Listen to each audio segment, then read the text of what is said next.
Let's make a really easy French toast recipe. We're going to make a vanilla pudding French toast. We're going to start off in our mixing bowl, and we're going to take 2 large eggs.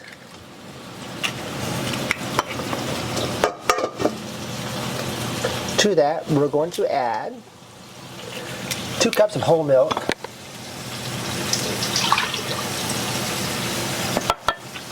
1 package of, it's a 3-ounce package of cook and serve vanilla pudding.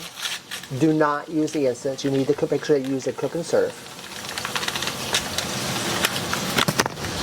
And we're going to put half a teaspoon of cinnamon in there.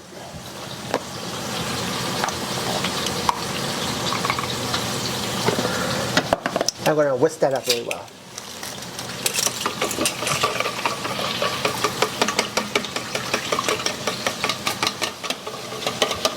Once we get it finished, we're going to take some Texas toast here. We've got a grill here. If you want, you can use, of course, a frying pan. We've put butter on top of it. We've set ours at 350 degrees. You just want your skillet hot. We're going to dip our Texas toast in that. And we're going to fry it until both sides are golden brown.